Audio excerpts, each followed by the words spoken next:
துப்பாக்கி சூடு சம்பவம் இன்றைக்கு நடந்திருக்கு. 22 வயசு இருக்கக்கூடிய தங்கச்சி வந்து பாத்தீங்கன்னா பொது வழியில நீர்த்தேக்கத்துல செத்து கிடக்குறாங்க. வந்து கேட்கறதுக்கு ஒரு நாதியும் இல்லை. வவுனியால யாருன்னே தெரியாது, அது ஆனா பெண்ணா செத்து கிடக்குறாங்க. இப்ப இதை நீங்க பாத்தீங்கன்னா உங்களுக்கு சிரிப்பு வரலாம், ஆனா இது சிரிக்கிற விஷயம் இல்லன்னு. உண்மையாகவே சின்ன பொடியர்கள் எல்லாம் சேர்ந்து போலீஸ் 2 டிராபிக் போலீஸ இழுத்து கொண்டு போய் வீட்டுக்கே பாத்தீங்கன்னா இழுறா விடாதடா, நீ வளவுழுவு கொண்டு போடா, மிச்சத மீதியை பார்த்துக் கொள்வோம், அந்த வீட்டுக்கு கொண்டு போடா. அடடா பார்க்கும்போது பயப்படுறானுங்க இல்லடாப்பா. இதை பார்க்கும்போது நமக்கே பயமா இருக்கு.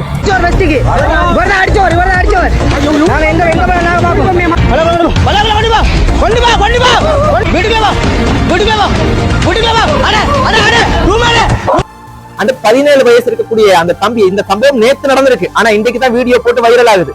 அந்த தம்பியை வந்து பாத்தீங்கன்னா 14 நாள் விளக்கமறியல்ல வந்து வச்சிருக்காங்க.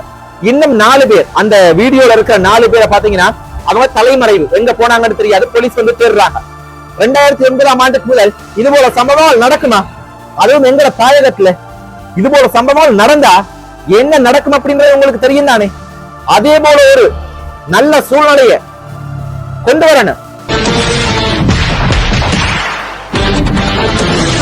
சொந்தங்களுக்கு வணக்கம். ஒன்றும் யோசிக்காதீங்க, எல்லாம் பெல்லலாம். உண்மையாகவே இன்றைக்கு இந்த வீடியோல கதைக்க போற விஷயங்கள் எல்லாமே ஒரு கடுமையான கவலையான விஷயங்களும் துன்பமான விஷயங்களும். இது போல சம்பவங்கள் உங்களோட குடும்பத்துல நடந்திருந்தா உண்மையாகவே உங்களால தாங்கிக் கொள்ள முடியாது. ஏன் அப்படின்னா ஒரு சின்ன தங்கச்சி, 22 வயசு இருக்கக்கூடிய தங்கச்சி பாத்தீங்கன்னா செத்து ஒரு பொது இடத்துல பப்ளிக்ல செத்து கிடக்குறாங்க. ஏன் இறந்தாங்க, என்ன நடக்குது அப்படின்றது ஒன்றுமே தெரிய மாட்டேங்குது. இன்றைக்கு மினுவாங்குடையில இன்னும் ஒரு துப்பாக்கி சூடு சம்பவம், என்ன நடக்குது அப்படின்றே புரிய மாட்டேங்குது. அதே மாதிரி இன்னும் ஒருத்தவங்க வவுனியால பாத்தீங்கன்னா வந்து ஒரு பொது இடத்துல ஒரு குளக்கரையில செத்து கிடக்குறாங்க. அது ஆனா பெண்ணா ஒன்றுமே தெரிய மாட்டேங்குது. அதே மாதிரிக்கு ஒரு போலீஸ் 2 போலீஸ் டிராபிக் போலீஸ் ஒருத்தவங்கள சின்ன பொடியன்கள், அது பார்க்கும்போது சிரிப்பாவும் இருக்கு, ஆனா சிரிக்கிற விஷயம் இல்ல. இழுத்து கொண்டு போய் பாத்தீங்கன்னா ரோட்ல இருந்து வீதியில இருந்து இழுத்து கொண்டு போய் வீட்டுள்ளுக்கு அடைக்கிறாங்க. இப்படி ஏகப்பட்ட பிரச்சனைகள் இருக்குது. உண்மையாகவே சந்தோஷமான விஷயம் ஒன்று இல்ல. இதெல்லாம் பார்க்கும்போது நாட்டுல என்ன நடக்குது, அரசாங்கம் என்ன செய்யுது, காவல்துறை என்ன பண்ணுது அப்படின்றது ஒண்ணுமே புரிய மாட்டேங்குதுன்னு. எல்லாத்தையுமே நான் உங்களுக்கு தொடக்கத்துல இருந்து உங்களுக்கு சொல்றேன். முதலாவது, இன்றைக்கு மினுவாங்குறையில ஒரு இந்த போதைப் பொருள் சம்பந்தப்பட்ட ஒரு சோதனை ஒன்று நடந்திருக்கு. அது நடக்கும்போது பாத்தீங்கன்னா அதுல ஒரு துப்பாக்கி சூடு சம்பவம் ஒன்று நடந்திருக்கு. அதுல ஒருத்தர் உயிரிழந்து தேர் அப்படின்றது கன்ஃபார்மா தெரியல. கிட்டத்தட்ட நான் பார்க்கும்போது இப்பதான் நடந்துச்சு, ஒரு அரை மணி நேரத்துக்கு முதல் தான் இந்த சம்பவத்தை நான் பார்த்தேன். கிட்டத்தட்ட உயிரிழந்திருக்கலாம் அப்படின்னு நான் நினைக்கிறேன். அதே மாதிரி பாத்தீங்கன்னா வைத்தியசாலையில் அனுமதிக்கப்பட்டிருக்கு. அதே மாதிரிக்கு 22 வயசு இருக்கக்கூடிய ஒரு தங்கச்சி ஒருத்தவங்க ஒரு நீர்த்தேக்கத்துல வந்து பாத்தீங்கன்னா இறந்து கிடக்குறாங்க. அவங்கள கொலை செய்திருக்காங்களா, தற்கொலை பண்ணிருக்காங்களா, அதுக்கு பின்னுக்கு என்ன நடந்திருக்கு ஒன்றுமே தெரிய மாட்டேங்குது. இது இப்ப இன்றைக்கு மட்டும் நடந்தா பரவாயில்லை, ஒவ்வொரு நாளும் ஒவ்வொரு இடத்துல ஒவ்வொரு சம்பவம் நடந்து கொண்டிருக்கேன். அப்ப இதெல்லாம் பார்க்கும்போது எவ்வளவு கவலையா இருக்கு. யோசிச்சு பாருங்க, எங்கட குடும்பத்துல எங்கட வீட்டுல ஒரு தங்கச்சி ஒருத்தவங்க இது போல ஒரு சம்பவம் நடந்துருச்சு அப்படியா இருந்துச்சுன்னா எவ்வளவு துன்பமா இருக்கு. அப்ப காவல்துறை அதை பார்த்து போட்டு ஓகே, அதுவும் வந்து காவல்துறை கண்டுபிடிக்க இல்ல. இது எங்க நடந்திருக்குன்னா தலவாக்கலையில அவங்களோட குடும்பம் பாத்தீங்கன்னா அந்த தங்கச்சி 22 வயசு இருக்கக்கூடிய தங்கச்சியை பாத்தீங்கன்னா அவங்களோட மகளை காண இல்ல அப்படின்னு வந்து அவங்களோட குடும்பம் வந்து போலீஸ்ல வந்து ஒரு புகார் வந்து கொடுத்திருக்காங்க. எப்ப ஒரு 2-3 நாட்களுக்கு முதல். ஆனா போலீஸ் தேடுற லட்சணம் உங்களுக்கு தெரியும் தானே. இந்த கண்டுபிடிக்கிறோம் அந்த கண்டுபிடிக்கிறோம் அப்படின்னா அங்கேதான் இருப்பாங்க. அப்ப இன்றைக்கு பாத்தீங்கன்னா இறந்து போன சூழ்நிலையில தான் அவங்களோட உடல் வந்து பாத்தீங்கன்னா கண்டுபிடிக்கப்பட்டிருக்கு. அதுவும் வந்து இவங்க கண்டுபிடிக்க இல்ல, மக்கள் வந்து நீர்த்தேக்கத்துல வந்து மிதந்து கிடக்கிறத பார்த்து சொல்லி இருக்காங்க. அதே மாதிரிக்கு வவுனியால பாத்தீங்கன்னா கம்பனை புளியங்குளம் அப்படின்னு சொல்லப்படக்கூடிய ஒரு இடத்துல ஒரு குளக்கரையில பாத்தீங்கன்னா ஒரு சடலம் மட்டும் பாத்தீங்கன்னா இன்றைக்கு கண்டு எடுத்திருக்காங்க. அது வந்து ஆனா பெண்ணா ஒரு வயசு போனவங்களா யாருன்றே தெரியாது. ஏன் அப்படின்னா அந்த அளவுக்கு சிதைஞ்சு போய் இருக்குது. அவங்க இறந்து போய் ஒரு 5 நாள் 10 நாளைக்கு அதிகமா இருக்குமா. அப்ப யோசிச்சு பாருங்கண்ணே, இதெல்லாம் தற்கொலையா? அப்படி தற்கொலை பண்ணி இருந்தா ஏன் தற்கொலை பண்றாங்க, என்ன காரணத்துக்காக மன அழுத்தத்துக்கு உள்ளாகுறாங்க? இதுக்கு பின்னுக்கு வறுமை இருக்கா, இல்லாட்டி ஏதாவது காதல் பிரச்சனைகள் இருக்கா, இல்லாட்டி இதுக்கு பின்னுக்கு வேற யாராவது ஏதாவது ஒரு குழு வந்து கொலை செய்யறாங்களா, ஏதாவது ஒரு சம்பவங்கள் நடக்குதா கண்டுபிடிக்கணுமே. இதுதான் காவல்துறையினுடைய வேலை. ஒரு சம்பவம் நடந்தா அந்த சம்பவத்தை வந்து நீங்க வந்து அந்த உடலை எடுத்து வந்து வைத்தியசாலையில கொடுக்கறது அது மட்டும் இல்ல உங்களோட வேலை. இந்த ரெண்டு உடலுமே பாத்தீங்கன்னா அந்த 22 வயசு இருக்கக்கூடிய தங்கச்சியும் அதே மாதிரி வவுனியால அந்த யாருன்னு தெரியாது அந்த உடலும் பாத்தீங்கன்னா இரண்டு உடலும் வைத்தியசாலையில வந்து பாத்தீங்கன்னா அனுப்பி வச்சிருக்காங்க. பிரேத பரிசோதனைக்கு பிற்பாடு வந்து தெரிய வரும். ஆனா இதையும் தாண்டி காவல்துறை என்ன செய்யணும்? ஏன் இது போல சம்பவங்கள் நடக்குது? இதுக்கு பின்னுக்கு இருக்கிற காரணம் என்ன? ஒரு நாள் 2 நாள் நடந்தா பரவாயில்லை, இது ஒவ்வொரு நாளும் நடக்குதுன்னு. இலங்கை நாட்டுல ஏதோ ஒரு மூலையில, ஏதோ ஒரு தேசத்துல, ஏதோ ஒரு கிராமத்துல சின்ன வயசு இருக்கக்கூடிய தங்கச்சிமார்கள் பாத்தீங்கன்னா வந்து இறந்து கிடக்குறாங்க, உடல் எடுக்கிறாங்க. அது தற்கொலையா, கொலையா? இதுக்கு பின்னுக்கு என்ன சம்பவங்கள் இருக்கு, என்ன மரணம் இருக்கு? இதெல்லாம் தீவிர விசாரணைகளை வந்து காவல்துறை பாரபட்சம் இல்லாம, எந்த ஒரு ஊழலும் இல்லாம நேர்மையாகவும் உண்மையாகவும் நடந்து கொள்ளணும். அதுக்காக தான் மக்களினுடைய வரி பணத்திலிருந்து உங்களுக்கு வந்து மாதம் வந்து பாத்தீங்கன்னா சம்பளம் தாராங்க. அப்ப மக்களுக்காக நீங்க வந்து வேலை செய்யணும், மக்களுக்காக உழைக்கணும், மக்களுக்காக நீங்க போராடணும்.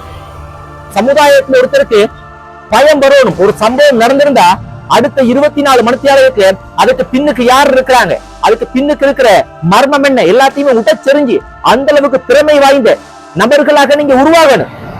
அப்பதான் எங்கட நாட்டை, எங்கட தேசத்தை, எங்கட சமுதாயத்தை, எங்கட மக்களை நாங்க ஒரு சிறந்த ஒரு நிலைக்கு கொண்டு வர முடியும். நீங்க யோசிக்கலாம், நீங்க ஒருத்தர் அப்படி செயற்படுறதுனால பெரிய மாற்றம் வரமாண்டு. சிறுதுளிதான் பெருவெள்ளம். நீங்க தொடங்குங்க, நான் தொடங்குறேன். எங்களுக்குள்ள ஒவ்வொருத்தர் மாற்றத்தை கொண்டு வருவோம். பேரன்பு கொண்டு நாங்க எங்கட மண்ணையும், எங்கட மக்களையும், எங்கட தேசத்தையும் நேசிச்சாதான் இந்த தேசத்தை ஒரு நல்ல நிலைமைக்கு கொண்டு வர முடியும். அதே மாதிரிக்கு இன்னும் ஒரு சம்பவம். இப்ப இதை நீங்க பாத்தீங்கன்னா உங்களுக்கு சிரிப்பு வரலாம், ஆனா இது சிரிக்கிற விஷயம் இல்லன்னு. உண்மையாகவே சின்ன பொடியர்கள் எல்லாம் சேர்ந்து போலீஸ் 2 டிராபிக் போலீஸ இழுத்து கொண்டு போய் வீட்டுள்ளுக்கே பாத்தீங்கன்னா இல்றா விடாதடா, நீ வலுவலு கொண்டு போடா, மிச்சத மீதியை பார்த்துக் கொள்வோம், அந்த வீட்டுள்ளுக்கு கொண்டு போடா. அடடா, பார்க்கும்போது பயப்படுறானுங்கல்லடாப்பா. இதை பார்க்கும்போது நமக்கே பயமா இருக்கு. அந்த வீட்டுள்ளுக்கு வீதியில இருந்து இழுத்து கொண்டு போய் வீட்டுள்ளுக்கு பாத்தீங்கன்னா ரூம் உள்ளுக்கே கொண்டு போய் அடைச்சிட்டானுங்க. அடியும் போட்டானுங்களோ தெரியல, ஆனா சின்ன ஆக்கள். சோ அதனுடைய விளப்பம் என்னன்னு கேட்டீங்கன்னா, இப்ப காவல்துறையும் வந்து பாத்தீங்கன்னா ஒரு விஷயத்த புரிஞ்சுக்கொள்ளும்.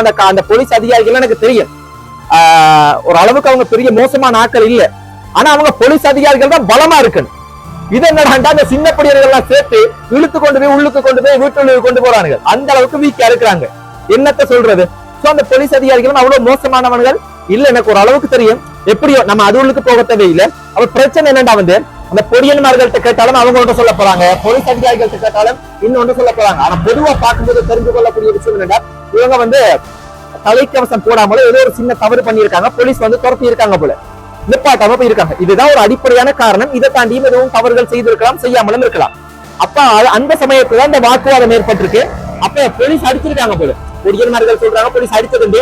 ஆனா அந்த வீடியோல பெருசா அப்படி எல்லாம் இல்ல. வீடியோக்கு முதல் நடந்திருக்கலாம், அந்த வீடியோலையும் கொஞ்சம் லைட்டா சும்மா சாடு அப்படி செய்யறாங்க. சோ அதனாலதான் இவ்வளவு தூரத்துக்கு பாரதூரமாக நடந்து கொள்ள வேண்டி ஏற்பட்டுச்சு அப்படின்னு அந்த பொடியன்மார்களினுடைய தரப்புல வந்து சொல்றாங்க. அப்ப உண்மையாகவே போலீஸ் காவல்துறை வந்து ஒரு விஷயத்தை யோசித்துக் கொள்ளணும். எப்பேற்பட்ட குற்றமாக இருந்தாலும் பெரிய கொலை செய்கிறவன், கொள்ளை அடிக்கிறவன், துப்பாக்கி சூடு சம்பவம் நடத்துறவன் எல்லாம் பார்த்து நல்ல பாதுகாப்பாக பஞ்சு மெத்தை எல்லாம் கொடுத்து நீங்க தூங்குறதுக்கெல்லாம் வந்து நல்ல அழகா செய்றீங்க. சின்ன தவறுகள், சின்ன தவறா இருந்தாலும் தவறுதான். ஒரு ஒழுக்கமாக நடந்து கொள்ளணும். எடுத்த உடனே வந்து கை வைக்கிறது, அடிக்கிறது, அடிச்சு இழுத்துட்டு போறது, இதெல்லாம் ஏற்றுக்கொள்ள முடியாது. அதெல்லாம் நீங்க வந்து திருத்திக் கொள்ள வேண்டிய விஷயங்கள். எப்படியோ பொடியன்மார்களா இருந்தாலும் சரி, மக்களா இருந்தாலும் சரி, நாங்க தவறு பண்ணியிருந்தா, நானா இருந்தா கூட காவல்துறைக்கு வந்து ஒத்துழைப்பு கொடுக்கணும். மக்களுக்காகவே அவங்களும் இருக்கிறாங்க. எல்லாத்துக்குமே நாங்க வந்து முரண்டு பிடிக்க கூடாது. அப்படின்னா நாங்க நேர்மையாகவும் உண்மையாகவும் இருக்கணும். தவறு செய்திருந்தா ஒத்துக்கொள்ளதான் வேணும், ஒண்ணும் பண்ண முடியாது. சோ அதனுடைய இறுதி வடிவமாக என்ன நடந்திருக்கு அப்படின்னா, அந்த 17 வயசு இருக்கக்கூடிய அந்த தம்பி, இந்த சம்பவம் நேத்து நடந்திருக்கு, ஆனா இன்றைக்கு தான் வீடியோ போட்டு வைரல் ஆகுது. அந்த தம்பியை வந்து பாத்தீங்கன்னா 14 நாள் விளக்கமறியல்ல வந்து வச்சிருக்காங்க. இன்னும் 4 பேர், அந்த வீடியோல இருக்கிற 4 பேரை பாத்தீங்கன்னா அவங்க தலைமறைவு, எங்க போனாங்கன்னு தெரியாது, போலீஸ் வந்து தேடுறாங்க. சோ இதுதான் இப்ப இந்த நிமிஷம் வரைக்கும் நடந்திருக்கிற சம்பவம். காவல்துறை இதுல காட்டுற ஆர்வம் ஓகே, இது நல்ல விஷயம். இதுல காட்டுற இதே ஆர்வத்தை நீங்க என்ன செய்யணும்? 22 வயசு இருக்கக்கூடிய தங்கச்சி பாத்தீங்கன்னா இறந்து போயிருக்காங்க. தற்கொலையா, கொலையா, இதுக்கு பின்னுக்கு என்ன மர்மம், இதெல்லாம் வந்து இதுலயும் நீங்க இதே ஆர்வத்தை காட்டணும். எங்க சமுதாயத்துல எவ்வளவு சீர்கேடுகள், கொலை நடக்குது. இன்றைக்கு வந்து மினுவாங்குடையில துப்பாக்கி சூடு சம்பவம். இதெல்லாம் நீங்க தடுத்து நிறுத்துறதுக்கு பயப்படாம இதே தைரியத்தை, இதே உறுதிய, இதே வீரத்தை நீங்க வந்து காட்டணும். மக்களே கவனமாக இருங்க. நான் இந்த அரசாங்கத்தை வந்து குறை சொல்றதுக்கு வர இல்லை, ஆனா தற்போது நடக்கிற சம்பவங்களை பார்த்தா துப்பாக்கி சூடு சம்பவம் இன்றைக்கு நடந்திருக்கு. 22 வயசு இருக்கக்கூடிய தங்கச்சி வந்து பாத்தீங்கன்னா பொது வழியில நீர்த்தேக்கத்துல செத்து கிடக்குறாங்க. வந்து கேட்கறதுக்கு ஒரு நாதியும் இல்லை. வவுனியால யாருன்னே தெரியாது, அது ஆனா பெண்ணா செத்து கிடக்குறாங்க. 5 நாள் 10 நாள் ஆயிருச்சா. துப்பாக்கி சூடு சம்பவம் நடக்குது. நாங்க வந்து அரசாங்கம் இல்ல, எங்கட கையில வந்து அதிகாரம் இல்ல. நாங்க ஓட்டு போட்டு ஜனாதிபதி, எதிர்கட்சி தலைவர், பாராளுமன்ற உறுப்பினர் எல்லாரையுமே கொண்டு வர்றது எனக்கு இந்த நாட்டை வந்து சரியான முன்னேற்றத்துக்கு கொண்டு வரணும். நாட்டு மக்களுக்கு பாதுகாப்பை உறுதி செய்யணும். எல்லாமே வந்து நீங்க வந்து சரியான முறையில செய்யணும். அதுதான் அரசாங்கம்.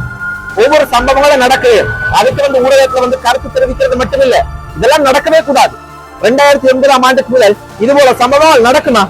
அதுவும் எங்கட தாயகத்துல இது போல சம்பவங்கள் நடந்தா என்ன நடக்கும் அப்படின்றது உங்களுக்கு தெரியும் தானே. அதே போல ஒரு நல்ல சூழ்நிலைய கொண்டு வரணும். மக்கள் வந்து பயப்படுறாங்க, பொது வழியில போறதுக்கு வந்து பாத்தீங்கன்னா பயப்படுறாங்க, யோசிக்கிறாங்க சில விஷயங்களை வந்து சுதந்திரமா செய்யறதுக்கு. அந்த அளவுக்கு ஒரு பாதுகாப்பு இல்லாத சூழ்நிலைகள் வந்து இருக்குது. நடக்கிறத பார்க்கும்போது பயங்கரமா இருக்கு. பார்க்கிற மக்கள் உங்களோட கருத்துக்களை பதிவு செய்யுங்க. இன்னும் ஒரு காணொலியில சந்திப்போம். நன்றி உறவுகளே, நன்றி.